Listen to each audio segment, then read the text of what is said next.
નમસ્કાર વિદ્યાર્થી મિત્રો, હું રમેશ વાગડિયા આપ સૌનું સ્વાગત કરું છું આજના લેક્ચરમાં. આજનું લેક્ચર આપણું જે રનિંગ ચેપ્ટર છે કે જે ધોરણ 12નું 9મું ચેપ્ટર છે, ખાદ્ય ઉત્પાદનમાં ઉન્નતીકરણ માટેની કાર્યનીતિઓ, એના પરનો 7મો લેક્ચર છે, અથવા આપણે એવું કહીએ કે એના પરનો છેલ્લો લેક્ચર છે. આજનો લેક્ચર એ આ ચેપ્ટરનો છેલ્લો લેક્ચર છે. આપણે ચેપ્ટરના અંત ભાગમાં પહોંચી ગયા છીએ. આ ચેપ્ટરના ખૂબ જ અગત્યના એવા 6 લેક્ચરની અગાઉ આપણે ચર્ચા કરી ગયા છીએ, જેની અંદર આપણે અન્ન ઉત્પાદનમાં ઉન્નતીકરણની જરૂરિયાત શું, ત્યાંથી વાતની શરૂઆત કરી હતી. પછી આપણે પશુપાલન વિશે વાત કરી, ડેરી વ્યવસ્થાપન વિશે વાત કરી, ત્યાર પછી મરઘા ઉછેર વિશે વાત કરી, પ્રાણી સંવર્ધનની પદ્ધતિઓ વિશે વાત કરી. એમાં અંતઃસંવર્ધન જોયું, બહિર્સંવર્ધન જોયું, અંતઃસંવર્ધનની પેટા પદ્ધતિ બહિર્સંકરણ, પરસંવર્ધન, આંતરજાતીય સંવર્ધનની વાત કરી. ત્યાર પછી આપણે વનસ્પતિ સંવર્ધનની અંદર આવ્યા. વનસ્પતિ સંવર્ધનની વિવિધ પદ્ધતિઓની વાત કરી, જેની અંદર ઉત્પરિવર્તિત સંવર્ધન એટલે શું, પરંપરાગત વનસ્પતિ સંવર્ધન એટલે શું, એના વિશે વાત કરી. અને છેલ્લા લેક્ચરની વાત કરીએ, 11 લેક્ચરની વાત કરીએ, તો જે ખાદ્ય ઉત્પાદન છે એની ગુણવત્તામાં સુધારો કરવા માટે જે ખાદ્ય ઉત્પાદન છે, આપણી જે કંઈ પાકો છે, જે કૃષિ વિષયક જે વનસ્પતિની જાતો છે, એની ગુણવત્તામાં સુધારો કરવા સંદર્ભની વાત કરી. એ ગુણવત્તામાં સુધારો જુદા જુદા અર્થમાં હોઈ શકે. તમે એના જે પોષક ઘટકો છે એની ગુણવત્તા અથવા તો એનું પ્રમાણ છે એમાં વધારો પ્રેરો, અથવા વનસ્પતિને વિવિધ પ્રકારના રોગકારકો માટે પ્રતિરોધકતા પૂરી પાડવા માટે વનસ્પતિ સંવર્ધન કરાવો. જેમ કે આપણે જોઈ ગયા છીએ કે વિવિધ પ્રકારના સૂક્ષ્મજીવો, જેમાં બેક્ટેરિયા હોય, વાયરસ હોય, ફૂગ દ્વારા જે વનસ્પતિને રોગો લાગે છે એના સામે પ્રતિરોધકતા ધરાવતી વિવિધ વનસ્પતિની જાતિઓ, એના આપણે એક્ઝામ્પલ જોઈએ. એનું એનસીઆરટીમાં આપેલું કોષ્ટક જોયું. કીટકો સામે પ્રતિરોધકતા ધરાવતી વિવિધ વનસ્પતિઓ વિશે આપણે વાત કરી, વનસ્પતિની જાતિઓ વિશે વાત કરી. તો એ બંને કોષ્ટકો જે આપણે જોયા છે એ ખૂબ જ ઇમ્પોર્ટન્ટ છે. ત્યાર પછી આપણે ઘઉંની સુધારેલી જાતિઓ, ચોખાની સુધારેલી જાતિઓ જેમ કે સોનાલિકા છે, કલ્યાણ સોના છે. પછી કીટકો સામે પ્રતિરોધકતાની અંદર આપણે એટલાસ 16ની વાત કરી હતી, ઘઉંની જાતિ છે. પછી હિમગીરીની વાત આપણે કરી હતી, ઘઉંની જાતિ છે. ચોખાની જાતોમાં જયા અને રત્ના, જે ઇન્ડિયન રાઈસ રિસર્ચ જે સંસ્થાન છે, ભારતીય ચોખા સંશોધન સંસ્થાન, એની અંદર IR8 અને તાઇચુન નેટિવ 1 જે તાઇવાનની અંદર છે, ફિલિપાઇન્સની એક સંસ્થા છે ને એક તાઇવાનની સંસ્થા છે, એની અંદર જે ચોખાની અર્ધવામન જાતો તૈયાર કરવામાં આવેલી છે, એના વિશે આપણે વાત કરી. મતલબ અત્યાર સુધીમાં આપણે આ ચેપ્ટરના ઘણા બધા અગત્યના ભાગો વિશે વાત કરી ગયા છીએ. આજના લેક્ચરની વાત કરીએ તો આજના લેક્ચરમાં આપણે ચેપ્ટરના અંત ભાગમાં 2 અગત્યના ટોપિક વિશે ચર્ચા કરવાના છીએ. એક આજે આપણે અગત્યની વાત કરવાના છીએ એક કોષજન્ય પ્રોટીન, એટલે કે સિંગલ સેલ પ્રોટીન. ખૂબ જ ઇમ્પોર્ટન્ટ બાબત છે, ડિટેલમાં સમજશું. અત્યારે આપણને એમ લાગશે કે ભાઈ આ એક કોષજન્ય પ્રોટીન એટલે શું, પણ આપણે એક વખત સમજી લેશું આગળ એટલે આપણને એકદમ ક્લિયર, એકદમ ઇઝી યાદ રહી જશે કે ભાઈ હા, એક કોષજન્ય પ્રોટીન એટલે આને કહેવામાં આવે છે.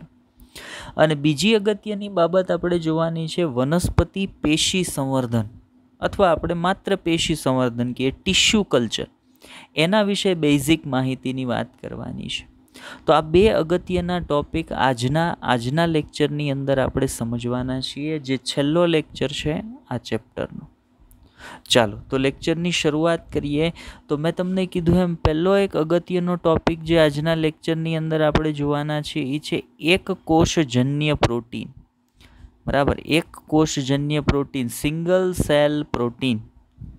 સિંગલ સેલ પ્રોટીન, શોર્ટમાં કહીએ SCP, સિંગલ સેલ પ્રોટીન, એક કોષજન્ય પ્રોટીન. જો હવે પહેલાં છે ને આપણે એને ડિટેલમાં થિયરી પોર્શન સંદર્ભે એને આપણે પછી સમજીએ. પહેલાં એના નામ ઉપરથી આપણે યાદ કઈ રીતે રાખશું ને એ હું તમને સમજાવવાનો પ્રયત્ન કરું. એક કોષજન્ય, એક કોષજન્ય એટલે માત્ર એક જ કોષ દ્વારા બનતું હોય તેવું, એમ કહી શકીએ ને આપણે.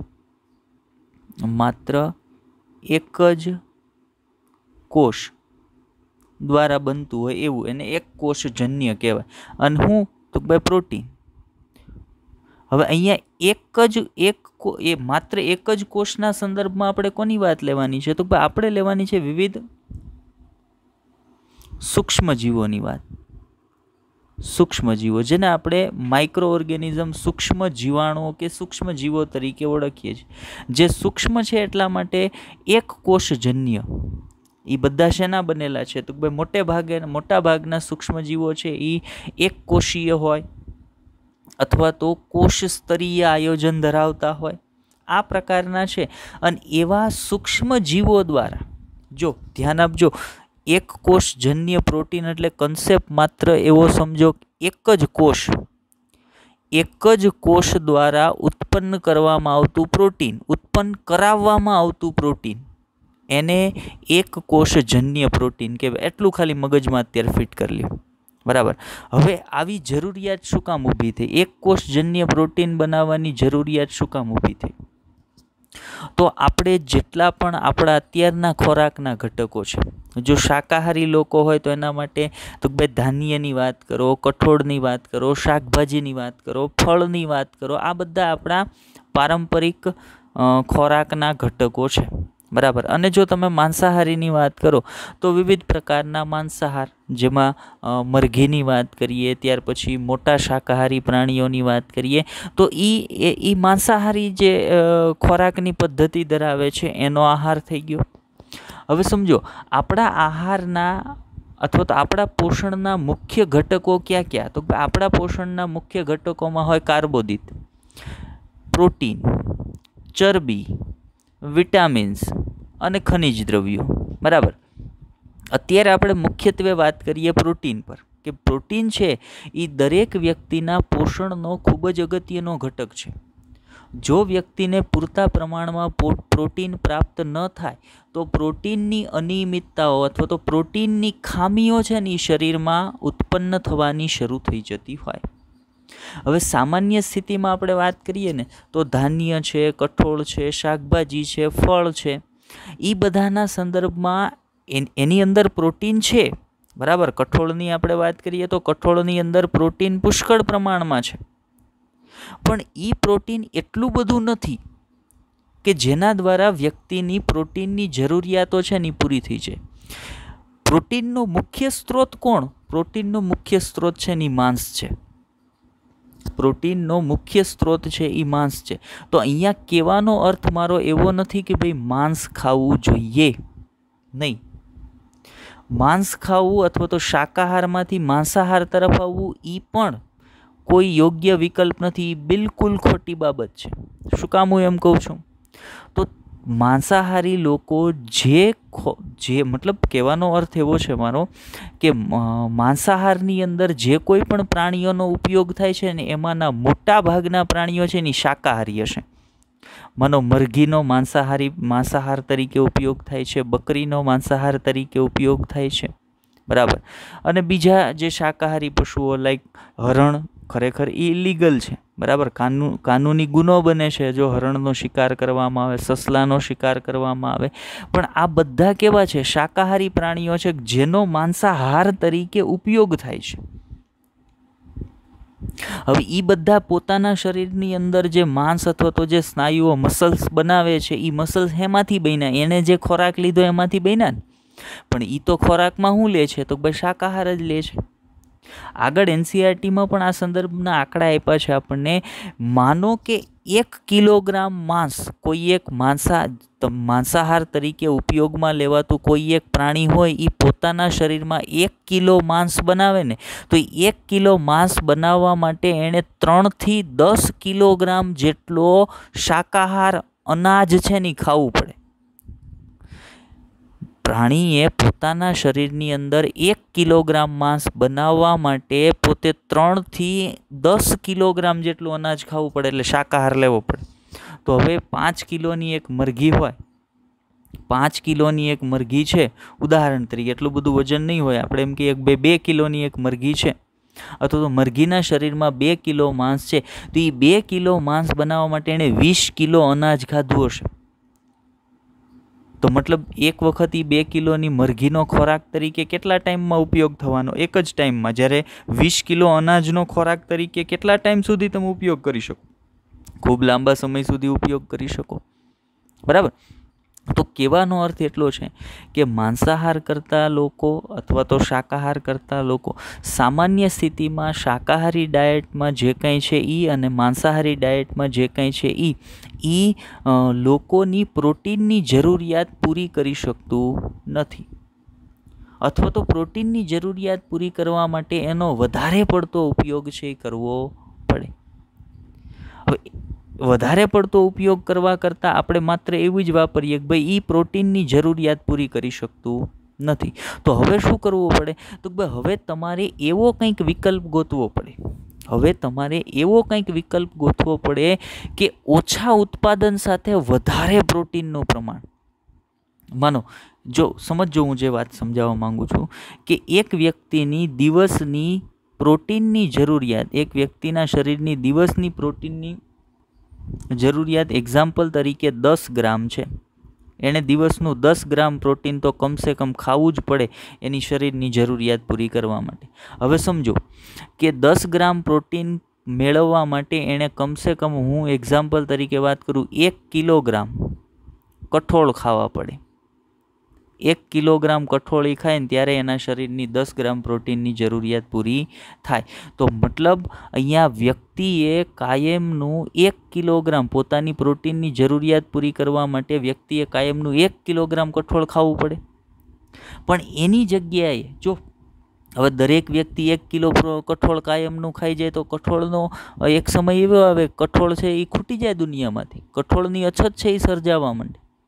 તો હવે આપણે શું કરવું પડે? તો આ 1 કિલોગ્રામ 10 ગ્રામ પ્રોટીન છે એ 1 કિલોગ્રામ કઠોળમાંથી પ્રાપ્ત થાય છે. એની જગ્યાએ તો ભાઈ આપણે એવા સૂક્ષ્મ જીવો તૈયાર કરીએ. જો ધ્યાન આપજો, એવા સૂક્ષ્મ જીવો તૈયાર કરીએ કે એ સૂક્ષ્મ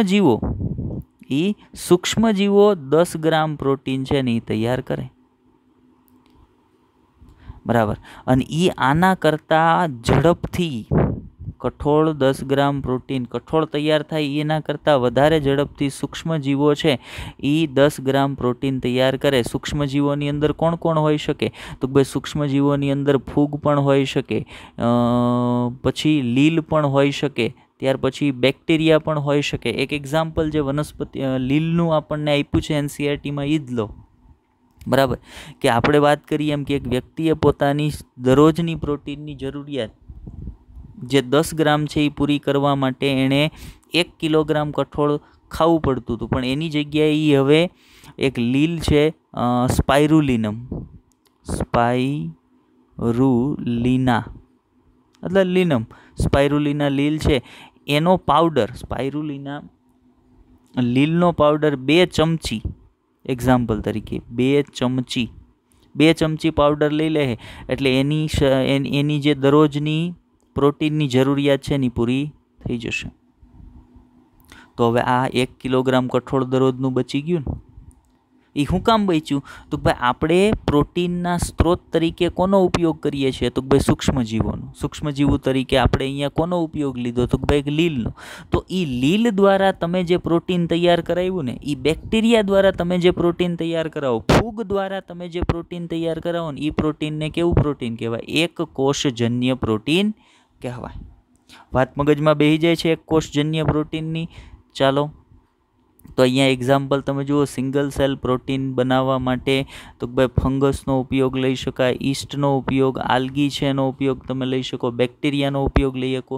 તમારે કરવાનું શું છે તો ભાઈ તમારે જે પ્રોટીન બનાવવું છે ને, અત્યારે ટેકનોલોજી ખૂબ આગળ વધી ગઈ છે, એટલે તમારે જે પ્રોટીન બનાવવાનું છે, આ માનો કે એક બેક્ટેરિયા છે, તમારે જે પ્રોટીન બનાવવાનું છે એ પ્રોટીન માટેનું જનીન હોય ને એ આ બેક્ટેરિયાના શરીરમાં તમે દાખલ કરી દો, એટલે ઓટોમેટિકલી આ બેક્ટેરિયા છે ને એ પ્રોટીન બનાવવાનું શરૂ કરી દેશે.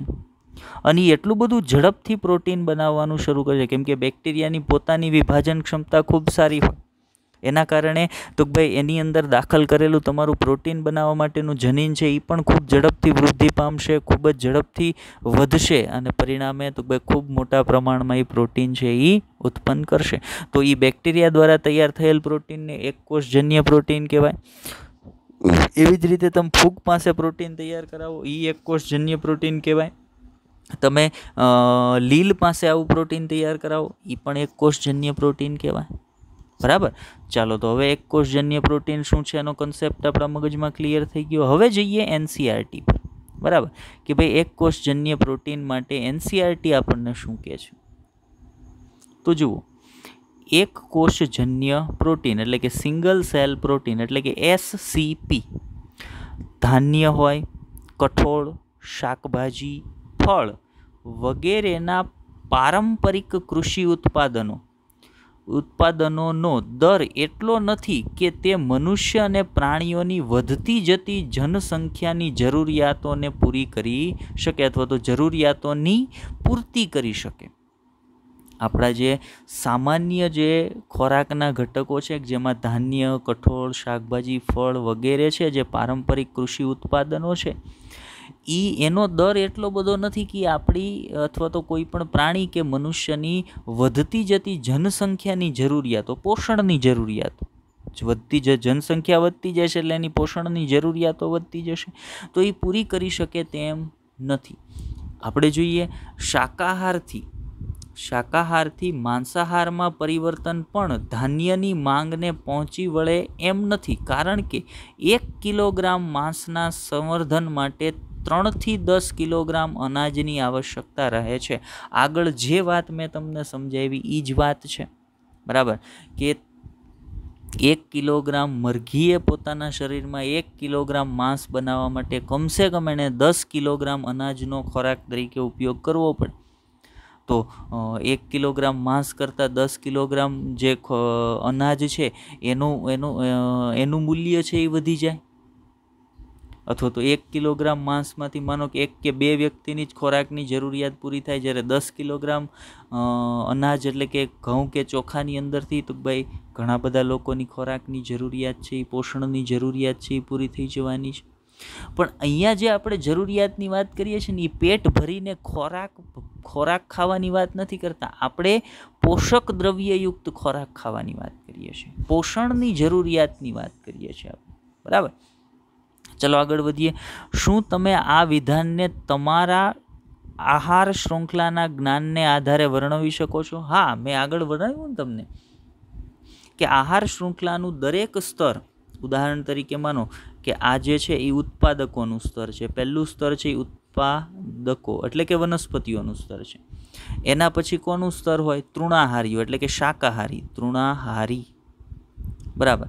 ઉત્પાદકોમાં કોણ આવશે? તમામ હરિતદ્રવ્ય ધરાવતા સજીવો એટલે કે તમામ વનસ્પતિઓ છે એની ઉત્પાદકના સ્તરે આવશે. એના પછીનું સ્તર છે તૃણાહારી એટલે કે શાકાહારીનું, જે વનસ્પતિનો ખોરાક તરીકે ઉપયોગ કરે. ત્યાર પછીનું જે સ્તર હશે ને એ હશે ઉપભોગી એટલે કે પ્રથમ ક્રમના માંસાહારી.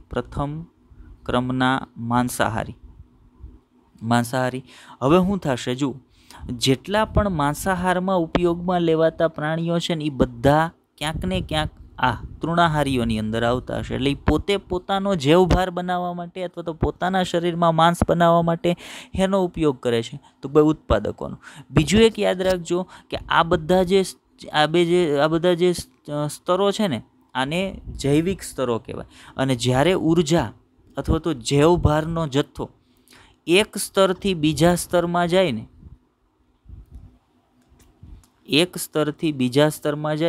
ત્યારે માત્ર 10% ઉર્જા જ જશે. એટલે અહીંયા માનો કે 1 કિલોગ્રામ છે અથવા તો અહીંયા 10 કિલોગ્રામ છે અથવા અહીંયા 100 કિલોગ્રામ છે, બરાબર. સમજો કે 10 કિલોગ્રામ છે, 10 કિલોગ્રામ છે, તો અહીંયા કેટલી ઉર્જા આવશે? તો ભાઈ માત્ર 1 કિલોગ્રામ. એના પછીના સ્તરે તો ભાઈ 0.1 કિલોગ્રામ, બરાબર. એટલે કહેવાનો અર્થ સમજો કે આપણું અહીંયા જે એનસીઈઆરટી આપણને પૂછ્યું છે ને કે તમારા આહાર શૃંખલાના જ્ઞાનના આધારે, તો આપણું આહાર શૃંખલાનું જ્ઞાન શું છે? તો ભાઈ ઉર્જા છે એ એક દિશામાં વહન પામતી હોય. તો કઈ રીતે? સૂર્ય તરફથી જે સૌર ઉર્જા આવે છે રાસાયણિક ઉર્જા સ્વરૂપમાં, એનો સંગ્રહ વનસ્પતિની અંદર થાય. વનસ્પતિ ઉર્જાને તૃણાહારીઓને આપે, તૃણાહારીઓ પ્રથમ ક્રમના માંસાહારીઓને, પ્રથમ ક્રમના માંસાહારીઓ દ્વિતીય ક્રમના માંસાહારીને, દ્વિતીય ક્રમના માંસાહારીઓ ઉચ્ચ માંસાહારીઓને. એનું મૃત્યુ થાય એટલે પાછી એના શરીરમાંથી ઉર્જાનો વ્યય થાય ને વાતાવરણમાં ભળી જાય, વળી પાછું ચક્ર છે એ શરૂ થતું હોય. મતલબ ઉર્જા છે એ એક જૈવિક સ્તરમાંથી બીજા જૈવિક સ્તરમાં વહન પામતી હોય. એટલે કે ઉત્પાદકોના સ્તરેથી તૃણાહારીઓના સ્તરે જાય, તૃણાહારીઓના સ્તરેથી માંસાહારીઓના સ્તરે જાય. અને જ્યારે પણ એક જૈવિક સ્તરમાંથી ઉર્જા બીજા જૈવિક સ્તરમાં જાય ને ત્યારે એ ઉર્જા કેટલી થઈ જાય? તો ભાઈ એ 10 ગણી ઓછી થઈ જતી હોય છે, બરાબર. એટલે અહીંયા 10 છે તો ઉપર જાય તો 1 કિલોગ્રામ જ રહેશે. અહીંયા 10 કિલોગ્રામ છે પ્રથમ સ્તરે, તો એના પછીના સ્તરે જશે એટલે 0.1 કિલોગ્રામ જેવું થઈ જશે. એટલે એ સમજો. એટલા માટે આપણને એમ કીધું છે કે 1 કિલોગ્રામ પ્રાણી માંસ તૈયાર કરવા અથવા તો સંવર્ધન માટે 3 થી 10 કિલોગ્રામ જેટલા અનાજની આવશ્યકતા રહેતી હોય છે. ચલો આગળ વધીએ. ત્યાર પછી શું કહે છે એનસીઈઆરટી સમજીએ કે 25% પણ વધુ માનવ વસ્તી ભૂખમરો અને કુપોષણનો શિકાર છે. કારણ કે માણસોને પેટ ભરીને ઉદાહરણ તરીકે ખાવા મળે, પણ એ ખોરાક છે એટલો પોષણયુક્ત ન હોય કે એની પોતાની પોષણની જરૂરિયાત કે એની વ્યક્તિની પ્રોટીનની જરૂરિયાત, વ્યક્તિની કાર્બોદિતની જરૂરિયાત એ પૂરી ન થતી હોય. એટલે એના કારણે એને પેટ ભરીને ખાવા તો મળતું હોય પણ તેમ છતાં એ કુપોષણનો ભોગ અથવા ભૂખમરાનો ભોગ છે એ બનતા હોય. હવે મનુષ્ય અને પ્રાણીઓમાં પ્રોટીન પોષણ માટે વૈકલ્પિક સ્ત્રોતમાંનો એક સ્ત્રોત છે એક કોષજન્ય પ્રોટીન, બરાબર. હવે આપણે એવા એક કોષજન્ય પ્રોટીન પર શું કહે છે એનસીઈઆરટી એક કોષજન્ય પ્રોટીન પર? તો ઔદ્યોગિક સ્તરે સંવર્ધિત કરવામાં આવતા સૂક્ષ્મજીવો પ્રોટીનનો એક સારો સ્ત્રોત છે. એટલે અહીંયા આ એક કોષજન્ય પ્રોટીન હેમાંથી બનાવવામાં આવે છે? ઔદ્યોગિક સ્તરે સૂક્ષ્મજીવોમાંથી બનાવવામાં આવે છે ને, એટલે જ એને એક કોષજન્ય પ્રોટીન કીધા છે. એનું એક એક્ઝામ્પલ આપ્યું છે નીલહરિત લીલ, જેવી કે સ્પાઇરુલિના. ક્લોરેલા આનું એક્ઝામ્પલ છે, સ્પાઇરુલિના પણ આનું એક્ઝામ્પલ છે. તો એ જે લીલ છે સ્પાઇરુલિના, અને એનો ઉછેર સરળતાથી થાય. માનો ઉદાહરણ તરીકે આ લીલ છે સ્પાઇરુલિના, એનો ઉછેર તમે ક્યાં ક્યાં કરી શકો? તો કોઈ બટેટાનો પ્રોસેસિંગ પ્લાન્ટ હોય, ઉદાહરણ તરીકે બાલાજીનો બટેટાનો પ્રોસેસિંગ પ્લાન્ટ છે, તો એમાં બટેટાની જે છાલ વધી હોય ને એ છાલની ઉપર તમે આ લીલને ઉગાડી શકો, જેમાં સ્ટાર્ચ હોય. પછી ઘાસની સળીઓ ઉપર તમે એને ઉગાડી શકો, મોલાસીસ પર સરળતાથી એનો ઉછેર કરી શકો, પ્રાણીજ ખાતર પર તમે એનો સરળતાથી ઉછેર કરી શકો, ગટરના પાણીમાં તમે આ લીલનો સરળતાથી ઉછેર કરી શકો છો. મતલબ એને ઉછેરવી એટલી બધી મુશ્કેલ નથી. માનો તમારે પ્રાણીના શરીરમાં 1 કિલોગ્રામ પ્રોટીન તૈયાર કરવું હોય તો એની કેટલી બધી માવજત રાખવી પડે ને કેટલો બધો સમય લાગે. એની જગ્યાએ સૂક્ષ્મજીવો તરીકે માનો કે લીલની વાત કરીએ છીએ તેને તમે ગટરના પાણીમાં ઉછેરો તો એમાંય ઉછરી જવાની છે અને એ એટલું જ પ્રોટીન છે એ ઉત્પન્ન કરવાની છે, બરાબર. તો એ એક ખૂબ સારો વિકલ્પ છે આપણા માટે, જે વિપુલ માત્રામાં પ્રોટીન, ખનિજ, મેદ, કાર્બોદિત અને વિટામિનથી ભરપૂર ખોરાક તરીકે ગરજ સારે છે. અને બીજી અગત્યની વાત, આકસ્મિક રીતે આ એક કોષજન્ય પ્રોટીન છે એ પર્યાવરણીય પ્રદૂષણને પણ અટકાવે છે. આ મુદ્દો ઇમ્પોર્ટન્ટ છે, યાદ રાખજો. આકસ્મિક રીતે પર્યાવરણીય પ્રદૂષણને પણ ઘટાડવાનું કામ કરે છે. કોણ? એક કોષજન્ય પ્રોટીન, એટલે કે સૂક્ષ્મજીવો દ્વારા તૈયાર થતું જે પ્રોટીન છે તે. ચાલો આગળ વધીએ. ત્યાર પછી કેટલાક બેક્ટેરિયા જેવા કે ઉપર એક લીલનું એક્ઝામ્પલ લીધું એક કોષજન્ય પ્રોટીન માટે, હવે એકાદ બેક્ટેરિયાનું એક્ઝામ્પલ લઈએ. કેટલાક બેક્ટેરિયા જેવા કે મિથાઇલોફિલસ મિથાઇલોટ્રોપસ, બેક્ટેરિયાનું નામ છે મિથાઇલોફિલસ મિથાઇલોટ્રોપસ. આમ આઈએમપી યાદ રાખજો બેક્ટેરિયાનું નામ. બેક્ટેરિયા તેમના ઉચ્ચ જૈવભાર ઉત્પાદન અને વૃદ્ધિના કારણે 25 ટન પ્રોટીન ઉત્પન્ન કરવાની ક્ષમતા ધરાવે છે પ્રતિવર્ષ. 25 ટન પ્રોટીન ઉત્પન્ન કરવાની ક્ષમતા ધરાવે છે. એ પણ સત્ય છે કે ઘણા લોકો મશરૂમનો આહાર તરીકે ઉપયોગ કરે છે અને મોટા પાયે તેના ઔદ્યોગિક ઉત્પાદન પર પણ વિશ્વાસ બેસે છે કે સૂક્ષ્મજીવો પણ આહાર તરીકે સ્વીકૃત થઈ શકે. કારણ તો ભાઈ પ્રોટીનના એક વૈકલ્પિક સ્ત્રોત તરીકે ખૂબ જ સારો વિકલ્પ છે આપણી પાસે, કે આપણું અનાજ છે, કઠોળ છે, એની અંદરથી આપણી પ્રોટીનની જરૂરિયાત પૂરી નથી થતી. તો આવી રીતે બેક્ટેરિયા છે, લીલ છે, ફૂગ તરીકે મશરૂમ છે, એનો ઉપયોગ કરી એના દ્વારા પ્રોટીન લેબોરેટરીની અંદર અથવા ઔદ્યોગિક ધોરણે તૈયાર કરવામાં આવે તો એવા સૂક્ષ્મજીવોનો પોષણના એક ખોરાકના એક ભાગ સ્વરૂપે તમે ઉપયોગ છે એ કરી શકો છો અને પોતાની પોષણની જે જરૂરિયાત, પ્રોટીનની જે જરૂરિયાત છે એને પૂરી કરી શકો છો. ચાલો, તો આ વાત હતી એક કોષજન્ય પ્રોટીન વિશે. આટલી માહિતી આપણે જોવાની હતી એક કોષજન્ય પ્રોટીન વિશે. હવે જઈએ એના પછીનો બીજો જે અગત્યનો મુદ્દો અને ચેપ્ટરનો છેલ્લો મુદ્દો આપણે જે ભણવાનો છે એના પર, એ શું છે? તો ભાઈ એ છે પેશી સંવર્ધન, અથવા તમે એમ કહો વનસ્પતિ પેશી સંવર્ધન. શું ભણવાનું છે આપણે?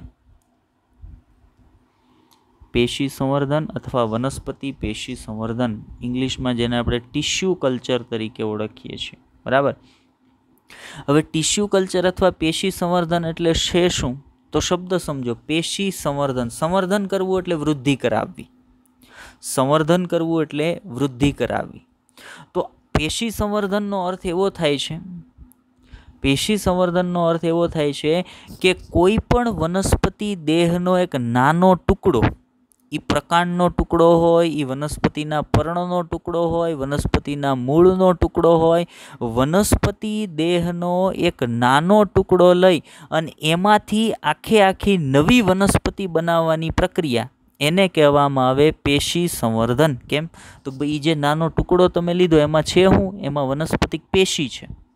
કેમ કે વનસ્પતિઓ શેની બનેલી છે? તો ભાઈ વિવિધ પ્રકારની પેશીઓની. આમ તો દરેક સજીવ એનો બનેલો છે, પેશીઓથી જ બનેલો છે. એટલે તમે વનસ્પતિ શરીરનો એક નાનો ટુકડો, માનો પ્રકાંડનો એક નાનો ટુકડો લ્યો તો એ પ્રકાંડનો નાનો ટુકડો શેનાથી બનેલો છે? તો ભાઈ પેશીથી. એ પેશીનો ઉપયોગ કરીને તમે વનસ્પતિનું સંવર્ધન કરાવો તો એ સંવર્ધનને પેશી સંવર્ધન તરીકે ઓળખવામાં આવે છે. જો અહીંયા શું કર્યું? તો ભાઈ અહીંયા એક મકાઈનો છોડ તમને દેખાય છે. આ મકાઈના પર્ણનો એક નાનો ટુકડો લઈ અને પેટ્રી પ્લેટની અંદર અથવા મકાઈના પર્ણના અમુક કોષોને લઈ અને પેટ્રી પ્લેટમાં, જો આ યલો કલરનો ભાગ દેખાય છે ને, એ પેટ્રી પ્લેટમાં ભરાયેલું પ્રવાહી છે જેને આપણે સંવર્ધન માધ્યમ કહીએ છીએ.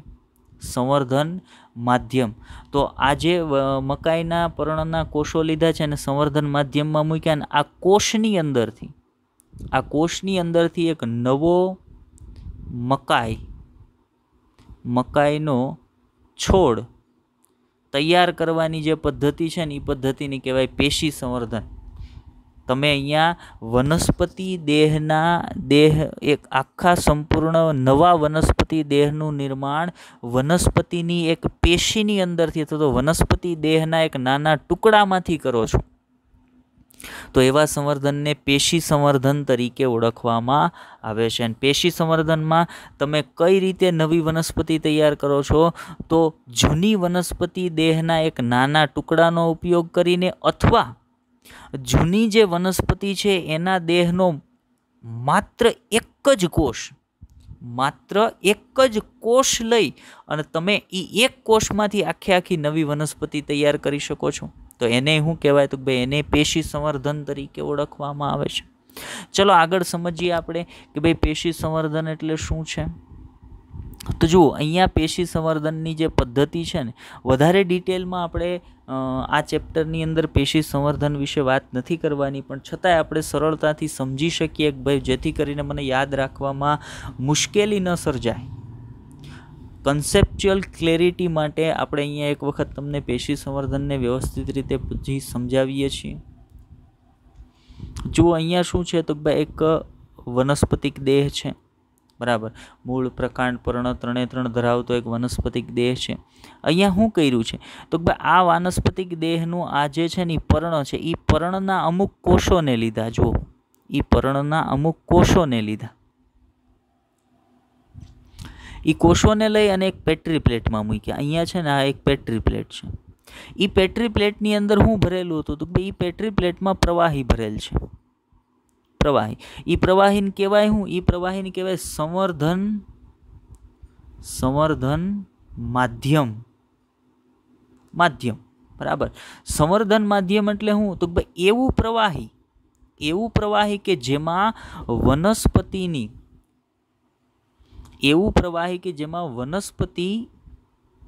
વનસ્પતિ કોષની વૃદ્ધિ, વિભાજન, વિભેદન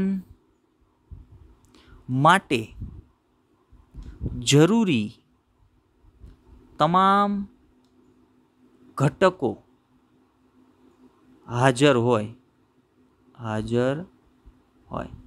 બરાબર. આપણે આખું પાનું આડું ભરી દીધું છે. બરાબર. પણ સમજો, હું જે બોલ્યો ને એ ક્રમમાં એ બધું તમારે વાંચવાનું છે કે સંવર્ધન માધ્યમ એટલે ખરેખર શું છે? તો ભાઈ સંવર્ધન માધ્યમ એટલે એવું પ્રવાહી. સંવર્ધન માધ્યમ એટલે એવું પ્રવાહી કે જેની અંદર વનસ્પતિ કોષને વૃદ્ધિ પામવા માટે, વિભાજન કરવા માટે, વિભેદન કરવા માટે જરૂરી તમામ ઘટકો હાજર હોય. જેમ કે પોષણ માટે, તો ભાઈ પોષણ માટે શર્કરા એની અંદર હાજર હોય, કાર્બનનો સ્ત્રોત એની અંદર હાજર હોય.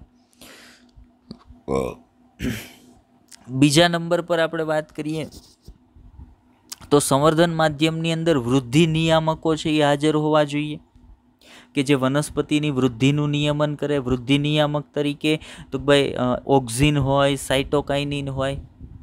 સૌથી મુખ્ય સાઇટોકાઇનિન. શું કામ સાઇટોકાઇનિન? એની વાત કરીએ આગળની. હજી તો આપણે શું કર્યું? તો ભાઈ આપણે બીજી આકૃતિ સુધી જ પહોંચ્યા. જેમ કે તો ભાઈ એક વનસ્પતિ હતી, એના એક પર્ણમાંથી થોડાક કોષોને તમે લીધા, એ કોષોને પેટ્રી પ્લેટમાં ગોઠવા. આપણે હજી ત્યાં સુધી જ પહોંચ્યા. અને એ પેટ્રી પ્લેટમાં શું હતું? તો ભાઈ સંવર્ધન માધ્યમ. એ સંવર્ધન માધ્યમમાં શું હોય? તો ભાઈ વનસ્પતિના કોષને વૃદ્ધિ પામવા માટે, વિભાજન કરવા માટે અને એનું વિભેદન કરવા માટે જરૂરી તમામ ઘટકો છે ને એ સંવર્ધન માધ્યમની અંદર હોય. હવે એ ઘટકો તરીકે કોણ કોણ હોય? તો ભાઈ સંવર્ધન માધ્યમની અંદર કાર્બનના સ્ત્રોત તરીકે સુક્રોઝ આવેલું હોય કે જેની અંદરથી કોષને પોષણ મળે. બીજા નંબર પર સંવર્ધન માધ્યમની અંદર અકાર્બનિક ક્ષાર છે એ આવેલા હોય. સંવર્ધન માધ્યમમાં વિટામિન હોય. સંવર્ધન માધ્યમની અંદર એમિનો એસિડ હોય.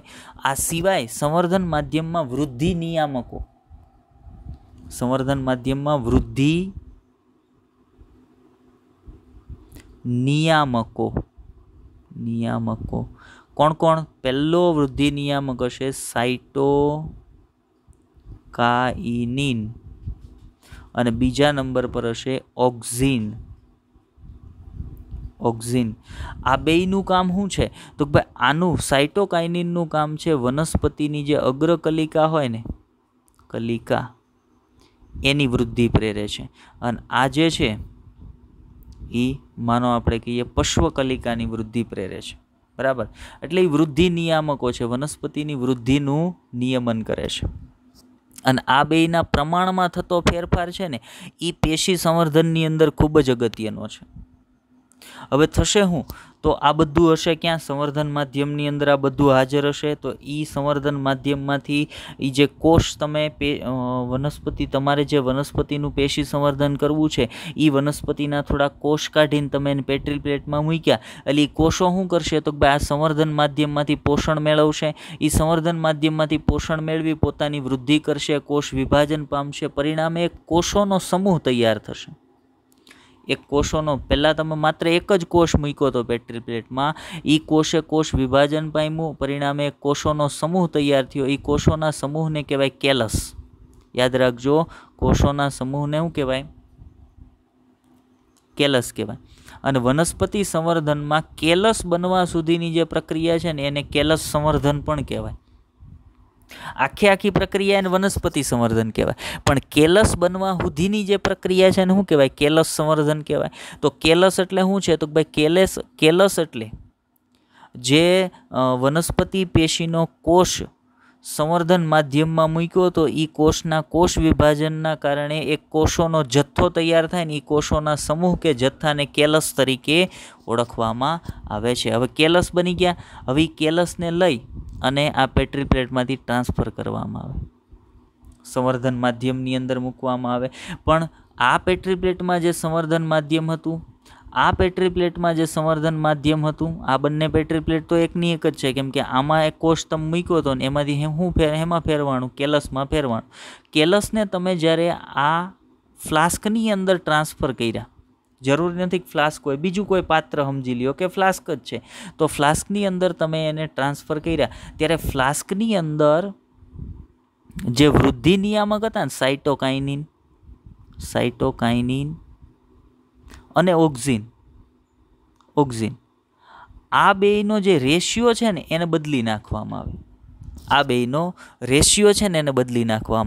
અને આ બેયનો રેશિયો છે ને એ આ જે કેલસના કોષો છે ને એ ફોર એક્ઝામ્પલ તરીકે હું તમને વાત કરું છું કે ભાઈ એવું ધારી લઈએ આપણે કે સાઇટોકાઇનિનનું પ્રમાણ વધારે હોય અને ઓક્ઝિનનું પ્રમાણ ઓછું હોય ત્યારે હંમેશા પ્રરોહાગ્રહના કોષો છે એની વૃદ્ધિ પામે.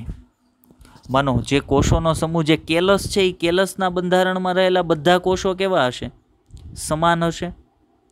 કેલસ જે તમે પેટ્રી પ્લેટમાંથી ફ્લાસ્કમાં મૂક્યો એ કેલસના બધા કોષો કેવા છે? સમાન છે, કેમ કે એ તો એક જ કોષમાંથી બનેલો છે આખો કોષોનો સમૂહ. હવે તમે કેલસને જે ફ્લાસ્કમાં મૂક્યા ને એ કેલસની અંદર તમે ઓક્ઝિનનું પ્રમાણ ઓછું રાખ્યું ને સાઇટોકાઇનિનનું. કેલસને તમે જે ફ્લાસ્કમાં શરૂઆતમાં મૂક્યા ત્યારે તમે શું કર્યું તો ભાઈ તમે ઓક્ઝિનનું પ્રમાણ છે ને એને ઓછું રાખ્યું ને સાઇટોકાઇનિનના પ્રમાણને વધારી દીધું. પરિણામે એ કેલસના અમુક કોષો હતા ને એની અંદરથી શું બન્યું? એની અંદરથી પ્રરોહાગ્રહના કોષો બનવાના શરૂ થઈ ગયા. એને તમે ભ્રૂણાગ્રહ પણ કહી શકો. ભ્રૂણાગ્રહના કોષો બનવાના શરૂ થયા. હવે તમે શું કર્યું? હવે સાઇટોકાઇનિનનું પ્રમાણ ઘટાડી નાખ્યું, ઓક્ઝિનનું પ્રમાણ ફોર એક્ઝામ્પલ વધારી દીધું. તો હવે જે કેલસના કોષો હતા ને જે બધા સમાન હતા, પહેલાં તમે શું કર્યું? સાઇટોકાઇનિનનું પ્રમાણ વધાર્યું એટલે કેલસના અમુક કોષો ભ્રૂણાગ્રહના કોષોમાં ફેરવાઈ ગયા હતા. હવે તમે ઓક્ઝિનનું પ્રમાણ વધારીને સાઇટોકાઇનિનનું પ્રમાણ ઘટાડ્યું એટલે કેલસના અમુક કોષો છે ને એ મૂલાગ્રહના કોષોમાં ફેરવાઈ જશે, અથવા તો જેને ભ્રૂણ મૂળ કહીએ આપણે, ભ્રૂણ મૂળના કોષોમાં ફેરવાય છે. બરાબર. એટલે હવે શું થયું તો ભાઈ જે કેલસ હતો ને એ કેલસની અંદરથી ભ્રૂણ મૂળ અને ભ્રૂણાગ્રહ તૈયાર થઈ ગયો એટલે એ શું બની ગયું તો ભાઈ ભ્રૂણ બની ગયો. હવે એ ભ્રૂણનું આ સંવર્ધન માધ્યમમાં સતત વૃદ્ધિ થાય ને એ ભ્રૂણની અંદરથી શું બને તો ભાઈ એક નવી વનસ્પતિ છે એ આખી તૈયાર થઈ જાય. તો અહીંયા તમે જે વનસ્પતિ તૈયાર કરી એ વનસ્પતિને હેમાંથી તૈયાર કરી તો તમારો જે પિતૃ છોડ હતો એ પિતૃ છોડની અંદરથી અમુક કોષો લીધા અને કોષમાંથી આખી એક નવી વનસ્પતિ તમે ડેવલપ કરી નાખી. આ પદ્ધતિને કહેવાય શું? આ પદ્ધતિને કહેવાય પેશી સંવર્ધન. આ પદ્ધતિને શું કહેવાય? આ પદ્ધતિને કહેવાય પેશી સંવર્ધન. ક્લિયર થઈ ગઈ પેશી સંવર્ધનની વાત? ચાલો હવે જોઈએ એનસીઆરટીએ પેશી સંવર્ધન માટે શું કીધું છે. બરાબર. બીજી એક પદ્ધતિ પણ છે, એની પાછળ વાત કરીએ. અત્યારે પહેલાં મેં અહીંયા સમજાવ્યું એટલો થિયરી પોર્શન આપણે જોઈ લઈએ. ચાલો બીજું, પેશી સંવર્ધનના પરિણામે તમે જેટલી પણ વનસ્પતિ બનાવશો ને એ બધી વનસ્પતિ એની જે પિતૃ વનસ્પતિ હશે ને એના જેવી જ બનશે, કેમ કે એના શરીરના કોષમાંથી જ આખી વનસ્પતિ બનેલી છે એટલે એક્ઝેક્ટ એના જેવી બનશે. એટલે તમે એમ કહી શકો પેશી સંવર્ધન દ્વારા તૈયાર કરેલી તમામ વનસ્પતિને તમે સોમાક્લોનલ વનસ્પતિ કહી શકો. કેવી? સોમાક્લોન કહી શકો. પેશી સંવર્ધનથી તૈયાર કરેલ તમામ વનસ્પતિઓને તમે શું કહી શકો? એને તમે કહી શકો સોમાક્લોન. બીજી એક અગત્યની વાત કે આ કોષ જે હતો ને વનસ્પતિ દેહનો કોઈ પણ કોષ લઈ લ્યો તમે, વનસ્પતિ દેહનો કોઈ પણ કોષ લઈ લ્યો ને એ એક કોષ આખી નવી વનસ્પતિ બનાવવાની ક્ષમતા ધરાવતો હોય. પેશી સંવર્ધન એટલે જ પોસિબલ બને છે. પેશી સંવર્ધનનો મુખ્ય આધાર શું છે તો ભાઈ કોષની એવી ક્ષમતા કે જેના કારણે વનસ્પતિ શરીરનો એકમાત્ર કોષ આખી નવી વનસ્પતિ બનાવવાની ક્ષમતા ધરાવે છે. અને એ કોષની આ જે ક્ષમતા છે ને કોષની ક્ષમતા કે જે ક્ષમતાના કારણે વનસ્પતિ દેહનો એકમાત્ર કોષ આખી નવી વનસ્પતિ બનાવી શકે છે, એ ક્ષમતાને કહેવામાં આવે કોષની પૂર્ણ ક્ષમતા, એટલે કે ટોટીપોટેન્સી. કોષની પૂર્ણ ક્ષમતા તરીકે એને ઓળખવામાં આવે છે. અને પૂર્ણ ક્ષમતાના કારણે જ પેશી સંવર્ધન છે ને પોસિબલ બન્યું. જો કોષ પાસે પૂર્ણ ક્ષમતા ન હોત ને તો પેશી સંવર્ધન પોસિબલ હતું નહીં. એટલે પેશી સંવર્ધનનો આધાર કોણ? પૂર્ણ ક્ષમતા. કોષની પૂર્ણ ક્ષમતા એટલે કે એક કોષમાંથી સંપૂર્ણ વનસ્પતિ બનાવી શકવાની ક્ષમતા, એને કોષની પૂર્ણ ક્ષમતા કહેવામાં આવે છે. હવે એક જ વનસ્પતિમાંથી પેશી સંવર્ધન દ્વારા તૈયાર કરેલ જેટલી વનસ્પતિ હશે, મતલબ તમે હજારો લાખોની સંખ્યામાં એક વનસ્પતિની અંદરથી નવી વનસ્પતિ તૈયાર કરી શકો ને, એ બધી વનસ્પતિ કેવી હશે? સમાન હશે. એટલે બધી વનસ્પતિને શું કહેવાય? સોમાક્લોન કહેવાશે. એને બધી વનસ્પતિને શું કહેવાશે? સોમાક્લોન તરીકે ઓળખવામાં આવશે. બીજું, એક વનસ્પતિમાંથી અસંખ્ય વનસ્પતિ, એક વનસ્પતિ તમારી પાસે છે એના કોષોને લેતા જાઓ અને એમાંથી અસંખ્ય નવી વનસ્પતિઓ તમે તૈયાર કરો ને, એ બધી વનસ્પતિઓ તૈયાર કરવાની પદ્ધતિ છે ને એને સૂક્ષ્મ પ્રવર્ધન તરીકે ઓળખવામાં આવે છે. આ બધા શબ્દ એનસીઈઆરટીની અંદર હશે. આપણે આગળ હમણાં એનસીઈઆરટીનો થિયરી પોર્શન જોઈએ, ત્યાં આવશે. એક એક શબ્દ આપણે ત્યાં જોશું પાછા. ચાલો તો હવે પેશી સંવર્ધન આપણે સમજી લીધા. હવે એના થિયરી પોર્શન પર જઈએ. એનસીઈઆરટી શું કહે છે પેશી સંવર્ધન માટે? જુઓ, એનસીઈઆરટી આપણને વાત કરે છે પેશી સંવર્ધન એટલે શું. તો પેશી સંવર્ધન એટલે કે ટિશ્યુ કલ્ચર, બરાબર. જ્યારે આપણી પારંપરિક કૃષિ પદ્ધતિઓ પર્યાપ્ત માત્રામાં ખોરાકની માંગને પહોંચી વળવા અસમર્થ અથવા અસફળ બને. મતલબ તો ભાઈ આપણી જે વનસ્પતિ છે એમાંથી નવી વનસ્પતિઓ બનાવવી હોય તમારે શું કરવું પડે? તો કોઈ બીજનું વાવેતર કરવું પડે. હવે એમાંથી કેટલા બીજ સક્સેસ જાય, બરાબર. અને એક વનસ્પતિ છે એ માનો 20, 30, 50 કે બહુ તો 100 બીજ ઉત્પન્ન કરે. તો એક વનસ્પતિમાંથી નવી કેટલી વનસ્પતિ તમે તૈયાર કરી શકો? 100 વનસ્પતિ. અને એમાં એ લિંગી પ્રજનનથી બની છે એટલે એની અંદર ઘણી વખત જનીનોની અદલા બદલી થવાના કારણે જનીન બંધારણ નવી વનસ્પતિ જે સંતતિ બની એનું બદલાઈ પણ જાય. એની જગ્યાએ તમે પેશી સંવર્ધન કરો તો એક વનસ્પતિમાંથી 1 લાખ વનસ્પતિ તમારે બનાવી શકો. બધી કેવી બનશે? પિતૃ વનસ્પતિ જેવી જ, એક્ઝેક્ટ એના જેવી. એની અંદર કોઈ પણ લક્ષણનો ફેરફાર આવશે નહીં, બરાબર. ચલો આગળ જોઈએ. ત્યારે પાક સુધારણા માટેની એક નવી તકનિકનો વિકાસ થયો છે જેને આપણે પેશી સંવર્ધન કહીએ છીએ. આપણી પારંપરિક પદ્ધતિ જ્યારે અસમર્થ રહી આ બધું કરવા માટે, ત્યારે વિજ્ઞાને એક નવી પદ્ધતિનું સંશોધન કર્યું જેને શું કહેવાય? જેને પેશી સંવર્ધન તરીકે ઓળખવામાં આવે છે. હવે તો ભાઈ એનસીઈઆરટી પ્રશ્ન પૂછે છે પેશી સંવર્ધન એટલે શું? તો આગળ આપણે તમને સમજાવ્યું કે કોઈ પણ વનસ્પતિ દેહના એક નાના ટુકડા કે વનસ્પતિ દેહના એક કોષમાંથી સંપૂર્ણ નવી વનસ્પતિ તૈયાર કરવાની પદ્ધતિ એને પેશી સંવર્ધન તરીકે ઓળખવામાં આવે. અને પેશી સંવર્ધન ક્યારે શરૂ થયું? તો વૈજ્ઞાનિકો ઈસવીસન 1950 દરમિયાન વૈજ્ઞાનિકોને જાણવા મળ્યું કે નિવેશ્ય એટલે શું? વનસ્પતિ દેહનો એક નાનો ટુકડો.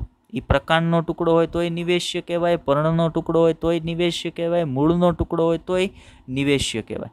તો એ નિવેશ્યમાંથી એક સંપૂર્ણ છોડ વિકસાવી શકાય છે. એટલે કે વનસ્પતિ દેહના એક નાના ટુકડામાંથી નવો એક આખો વનસ્પતિ દેહ વિકસાવી શકાય છે. અને પછી તો એવું કરવામાં આવ્યું કે ટુકડામાંથી નહીં, એક કોષમાંથી આખો નવો વનસ્પતિ દેહ છે ને વિકસાવી શકાય છે. હવે જુઓ, તે માટે વનસ્પતિના કોઈ પણ ભાગને લઈ તેને જંતુમુક્ત પરિસ્થિતિમાં ટેસ્ટ ટ્યુબમાં સંવર્ધિત કરવામાં આવે છે. કોઈ પણ કોષની નિવેશ્યમાંથી સમગ્ર છોડને સર્જવાની ક્ષમતાને પૂર્ણ ક્ષમતા કહેવાય. જુઓ, કોઈ પણ કોષની, વનસ્પતિ દેહના કોઈ પણ કોષની પોતાનામાંથી એક નવો સંપૂર્ણ છોડ સર્જવાની ક્ષમતાને એ કોષની કઈ ક્ષમતા કહેવાય? પૂર્ણ ક્ષમતા કહેવાય. ઇંગ્લિશ વર્ડ એના માટે છે ટોટીપોટેન્સી. બરાબર. તો આપણને ખબર હોવી જોઈએ ટોટીપોટન્સી એટલે શું, પૂર્ણ ક્ષમતા, કોષની પૂર્ણ ક્ષમતા એટલે શું, તો કોઈ પણ કોષની પોતાનામાંથી સંપૂર્ણ નવો વનસ્પતિક દેહ તૈયાર કરવાની ક્ષમતાને કોષની પૂર્ણ ક્ષમતા તરીકે ઓળખવામાં આવે છે. ચાલો આગળ વધીએ. શું કહે છે એનસીઈઆરટી આ સંદર્ભમાં? તો આગળના ધોરણોમાં તમે અભ્યાસ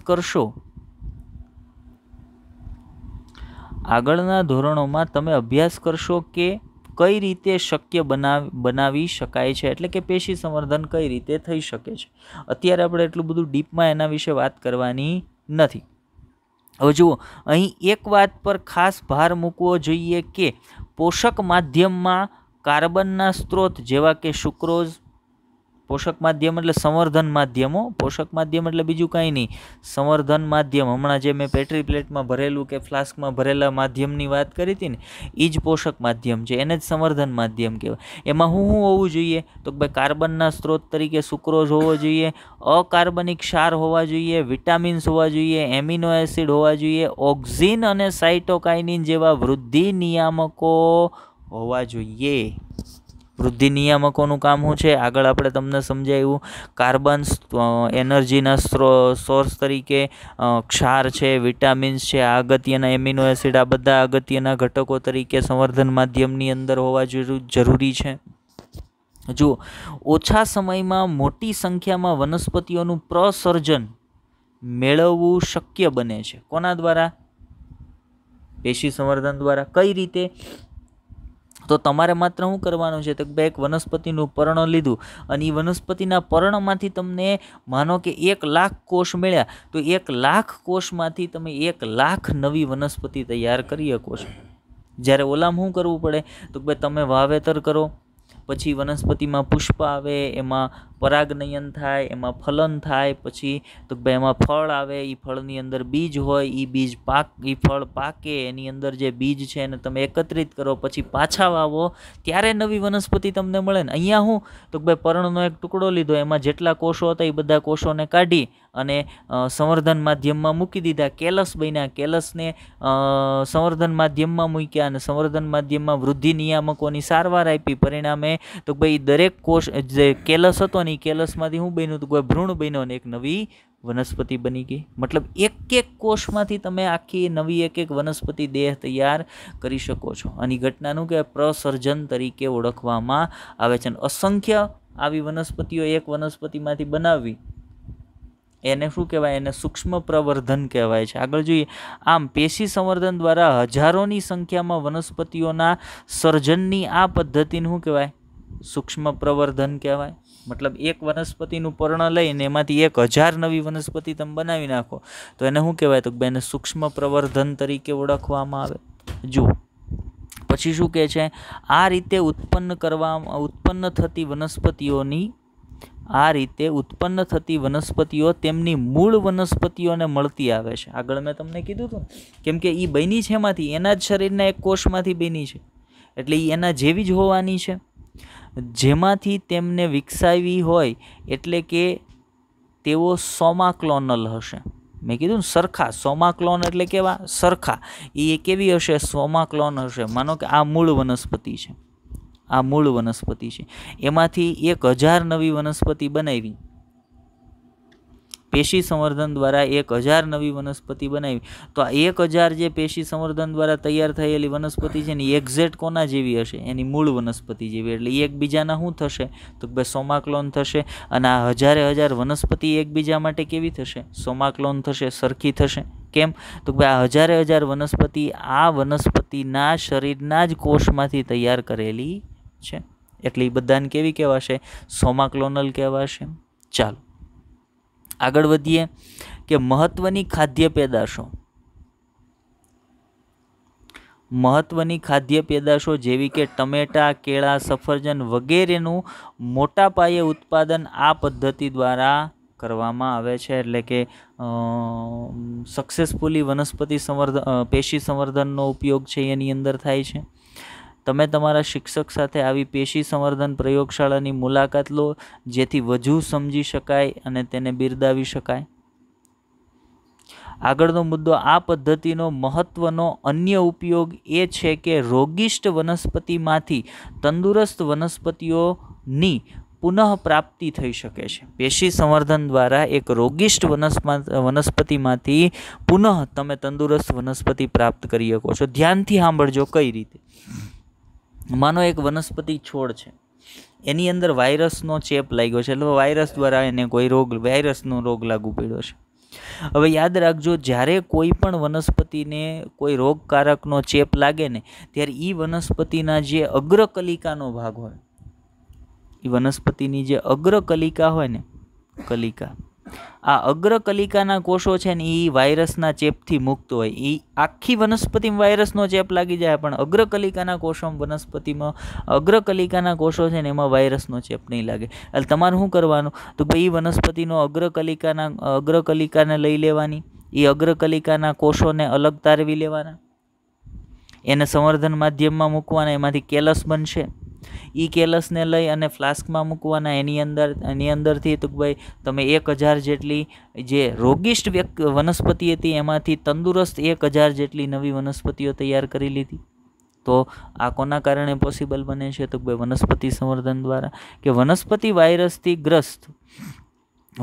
વાયરસગ્રસ્ત હોવા છતાં તેનો વર્ધનશીલ પ્રદેશ વાયરસથી અપ્રભાવી હોય છે. વર્ધનશીલ પ્રદેશ ક્યાં ક્યાં હોય? અગ્રકલિકામાં, પ્રકાંડાગ્રહમાં અને મૂલાગ્રહની અંદર વર્ધનશીલ પ્રદેશ હોય. તો એ પ્રદેશના કોષો કેવા હશે? વાયરસ મુક્ત હશે. તમે એ ભાગને લઈ લ્યો અને એમાંથી પેશી સંવર્ધન દ્વારા તંદુરસ્ત નવી વનસ્પતિઓ તૈયાર કરી શકો ને. તો એટલા માટે એવું કીધું છે કે પેશી સંવર્ધન દ્વારા રોગિષ્ટ વનસ્પતિઓમાંથી તંદુરસ્ત વનસ્પતિઓની પુનઃપ્રાપ્તિ કરી શકાય છે. જો આ માટે વર્ધનશીલ પ્રદેશને દૂર કરીને તેને પ્રયોગશાળામાં ઉછેરી વાયરસ મુક્ત વનસ્પતિઓ મેળવી શકાય છે. વૈજ્ઞાનિકો કેળા, શેરડી, બટેટાના વર્ધનશીલ પ્રદેશને સંવર્ધિત કરી વૈજ્ઞાનિકોએ કેળા, શેરડી, બટેટાના વર્ધનશીલ પ્રદેશોને સંવર્ધિત કરવામાં સફળતા મેળવી છે. તો આટલી વાત કરવાની હતી સામાન્ય જે પેશી સંવર્ધનની પદ્ધતિ છે એના માટે. હવે આપણે શું કરીએ, તો ભાઈ તમારે પેશી સંવર્ધન કરવું છે, પણ તમે બે જુદી જુદી જે વનસ્પતિઓના બે જુદી જુદી તમારા ઈચ્છિત લક્ષણ ધરાવતી વનસ્પતિ છે ને, એ બે વનસ્પતિના લક્ષણો એક જ વનસ્પતિમાં આવે ને એ રીતે તમારે પેશી સંવર્ધન કરાવવું છે. ધ્યાન આપજો, હું જે વાત કરું છું કે એક વનસ્પતિ છે એની પાસે તમારું એક ઈચ્છિત લક્ષણ છે, બીજી વનસ્પતિ છે એની પાસે તમારું બીજું ઈચ્છિત લક્ષણ છે. તો તમે એક એવી વનસ્પતિ પેશી સંવર્ધન દ્વારા તૈયાર કરવા ઈચ્છો છો જેમાં એ બંનેના લક્ષણો આવે. તો એના માટેની એક પદ્ધતિ છે. શું કરવામાં આવે? ધ્યાન આપજો કે વનસ્પતિ એ, વનસ્પતિ બી, વનસ્પતિ એનો એક કોષ લઈ લીધો, વનસ્પતિ એનો એક કોષ લઈ લીધો, વનસ્પતિ બીનો એક કોષ લઈ લીધો. હવે આ બે કોષના જે જીવરસ હોય ને, જીવરસ એટલે કોષનો કોષરસ અને કોષ કેન્દ્ર એટલે એને જીવરસ કહીએ, એ બેના જીવરસનું સંયુગ્મન કરવામાં આવે. એટલે આ બેને કોષ દિવાલને છે ને દૂર કરી દેવામાં આવે. જો માત્ર કોષ દિવાલ જ વનસ્પતિ કોષ છે એટલે વનસ્પતિ કોષમાં કોષ દિવાલ અને કોષરસ પટલ બેય હશે. આપણે શું કરવાનું છે? અહીંયા માત્ર કોષ દિવાલને અલગ કરી દેવાની છે. કોષ દિવાલને તમે અલગ કરી દો પછી આ બે કોષોને એક નિશ્ચિત રસાયણનું નામ યાદ રાખજો, એને કહેવાય PEG. પૂરું નામ છે પોલીઇથાઇલ ગ્લાયકોલ. આ રસાયણની અંદર મૂકો એટલે આ બે કોષો. તમે પેલું શું કામ કર્યું? તો ભાઈ વનસ્પતિ એ પાસેથી એક કોષ લીધો, વનસ્પતિ બી પાસેથી એક કોષ લીધો અને તમે બેની કોષ દિવાલ છે ને એને તોડી નાખી. કોષ દિવાલ કોના વડે તોડી શકો? એક ઉત્સેચક નામ છે સેલ્યુલેઝ કોનું પાચન કરે? સેલ્યુલોઝનું. વનસ્પતિની કોષ દિવાલ હેની બનેલી હોય? સેલ્યુલોઝની. તો તમે સેલ્યુલોઝ ઉત્સેચકની મદદ વડે કોષની કોષ દિવાલને તોડી નાખી. હવે કોષની ફરતે માત્ર શું છે? કોષરસ પટલ. તો એવા કોષરસ પટલ ધરાવતા કોષોને તમે PGE પોલીઇથાઇલ ગ્લાયકોલ રસાયણની અંદર મૂકો એટલે એ બે જે કોષ હતા જે કોષરસ પટલ ધરાવતા હતા એ બેના કોષરસ પટલનું સંયુગ્મન થઈ જશે. પરિણામે બેના જીવરસનું પણ સંયુગ્મન થઈ જશે. બેનો જીવરસ છે એ જોડાઈ જશે. હવે શું થશે તો ભાઈ હવે આ કોષની અંદરથી નવી વનસ્પતિ તૈયાર કરવામાં આવે, વનસ્પતિ. તો આ વનસ્પતિની અંદર વનસ્પતિ એના ઈચ્છિત લક્ષણ અને વનસ્પતિ બીના ઈચ્છિત લક્ષણ બંનેના લક્ષણો આવશે. તો આ રીતે પણ તમે નવી વનસ્પતિઓ છે, સારી ગુણવત્તાવાળી વનસ્પતિઓ છે એ તૈયાર કરી શકો છો. ચાલો જોઈએ બીજું, પેશી સંવર્ધન. આગળ મેં તમને ભણાવ્યું ને એના માટે એક વાત યાદ રાખજો. પેશી સંવર્ધનની શરૂઆત કોણે કરી હતી, અથવા તો ફાધર ઓફ ટિશ્યુ કલ્ચર, પેશી સંવર્ધનના પિતા તરીકે કોને ઓળખવામાં આવે છે? તો યાદ રાખજો, વૈજ્ઞાનિકનું નામ હેબરલેન્ડ. હેબરલેન્ડ નામના વૈજ્ઞાનિકને પેશી સંવર્ધનના પિતા તરીકેનું બિરુદ આપવામાં આવે છે. Father of tissue culture. પેશી સંવર્ધનના પિતા કોણ છે? તો ભાઈ હેબરલેન્ડ નામ છે. હેબરલેન્ડ નામના વૈજ્ઞાનિકે પેશી સંવર્ધનના પિતા તરીકે ઓળખવામાં આવે છે. ચાલો બીજી જે ટ્રીટમેન્ટની આપણે વાત કરીને એના પર જઈએ. એના માટે NCERT એ શું કીધું છે? તો વૈજ્ઞાનિકોએ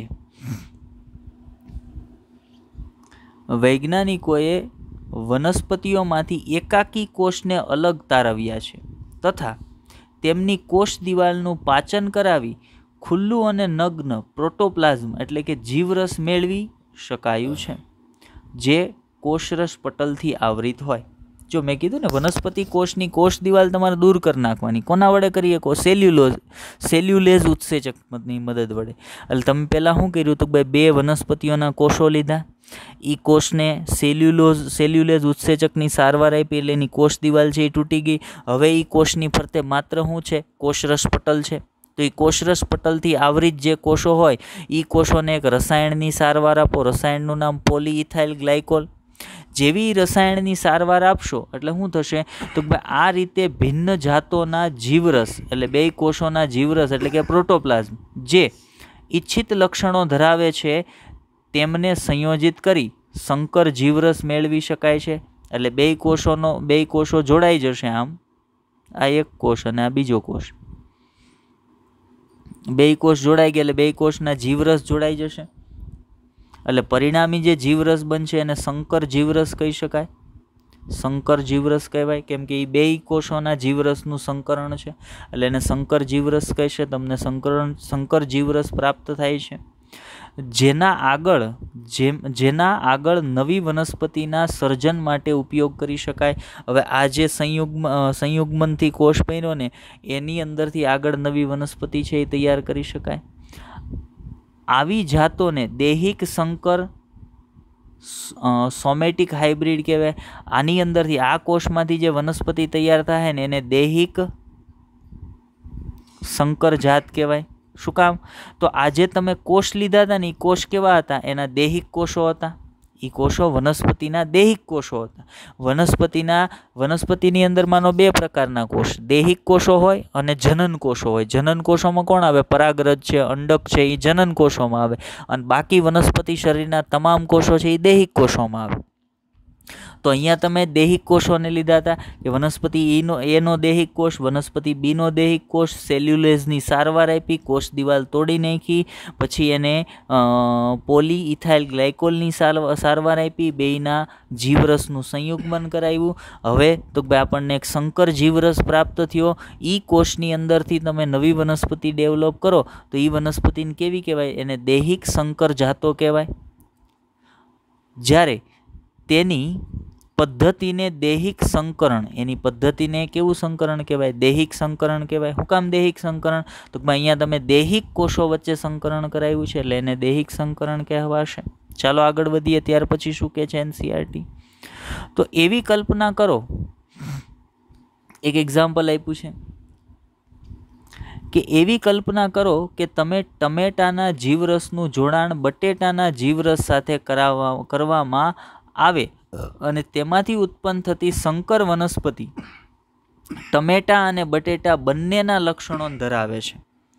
તમે શું કર્યું? વનસ્પતિ એ તરીકે ટમેટા, વનસ્પતિ બી તરીકે બટેટા, એ બેયમાંથી એક કોષ લીધો, એની કોષ દિવાલને દૂર કરી દીધી, પછી એના બેયના જીવરસનું સંયુગ્મન કરાવી દીધું. હવે તો ભાઈ જે પરિણામી જીવરસ બન્યો એમાં ટમેટાના લક્ષણો હતા ને બટેટાના લક્ષણો પણ હતા અને એ જીવરસ સંકર જીવરસમાંથી જે વનસ્પતિ તૈયાર થઈ એને શું કીધું હતું કે જેના પરિણામે પામેટોનું નિર્માણ થયું. એટલે જે વનસ્પતિ બની એમાં પોટેટોના લક્ષણો હતા અને ટમેટોના હતા એટલે એને પામેટો કીધું. પામેટો વનસ્પતિ તૈયાર થઈ. પરંતુ દુર્ભાગ્યવશ આ વનસ્પતિ વ્યાવસાયિક ઉપયોગ માટે ઈચ્છિત લક્ષણોનો સમન્વય સાધી શકી નહીં. એટલે એ સક્સેસફુલ ગઈ નહીં. પણ વૈજ્ઞાનિકોને એ ખબર પડી ગઈ કે આવું શક્ય બને. તમે બટેટાના અને ટમેટાના બંનેના લક્ષણો એક જ વનસ્પતિ પાસેથી આ પ્રકારની પદ્ધતિ દ્વારા પ્રાપ્ત છે એ કરી શકો છો. બરાબર. ચાલો, તો આટલી વાત આપણે કરવાની હતી વનસ્પતિ સંવર્ધનની અંદર, પેશી સંવર્ધનની અંદર. ચાલ, તો આજના લેક્ચરમાં થિયરી પોર્શનની અંદર આપણે આટલી માહિતીની વાત કરવાના હતા. ચાલો, હવે આપણે તમને થોડાક હોમવર્કના પ્રશ્નો છે આપી દઈશું લેક્ચર આધારિત. તો પહેલો પ્રશ્ન, બધા હોમવર્કનો લખજો. પહેલો પ્રશ્ન જે છે એ છે IARI નું પૂરું નામ જણાવો. પહેલો પ્રશ્ન છે તમારો. બીજો પ્રશ્ન જે તમારો છે એ છે પૂષા ગૌરવ, એક વનસ્પતિની જાત છે પૂષા ગૌરવ, એ કયા રોગકારક સામે પ્રતિરોધકતા ધરાવતી કઈ વનસ્પતિની જાત છે? ફરી વખત બોલું છું, પૂષા ગૌરવ એ કયા રોગકારક સામે પ્રતિરોધકતા ધરાવતી કઈ વનસ્પતિની જાત છે? બીજો પ્રશ્ન હતો તમારો. ત્યાર પછી જઈએ આપણે ત્રીજા પ્રશ્ન પર કે ઉત્તર ભારતમાં થતી શેરડીની જાતનું નામ જણાવો. ઉત્તર ભારતમાં જોવા મળતી શેરડીની જાતનું નામ જણાવો. આ તમારો ત્રીજો પ્રશ્ન હતો. હવે જઈએ ચોથા પ્રશ્ન પર. ક્વેશ્ચન 3 આપી દીધો. હવે વાત કરીએ 4th ક્વેશ્ચન પર. ચોથો જે ક્વેશ્ચન છે તમારો, વિટામિન એ થી સમૃદ્ધ ચોખાની જાતનું નામ જણાવો. વિટામિન એ થી સમૃદ્ધ ચોખાની જાતનું નામ જણાવો. ચાલો, તો આ 4 હોમવર્કના ક્વેશ્ચન આજના લેક્ચરમાં આપણે તમને આપીએ છીએ. ચાલો, તો આજના લેક્ચરની અંદર બસ એટલું જ. સાથે સાથે આજના લેક્ચરના અંત સાથે આપણું 9મું ચેપ્ટર જે ધોરણ 12નું બાયોલોજીનું છે એ પણ અહીંયા પૂરું થાય છે. નેક્સ્ટ લેક્ચરથી આપણે નવું એક ચેપ્ટર શરૂ કરીશું. તો આજના લેક્ચરમાં બસ એટલું જ. લેક્ચરને ધ્યાનથી જોજો, સમજવાનો પ્રયત્ન કરજો. ન સમજાતી બાબત કોમેન્ટ કરજો, આપણે ફરી એક વખત તમને સમજાવીશું. Best of luck.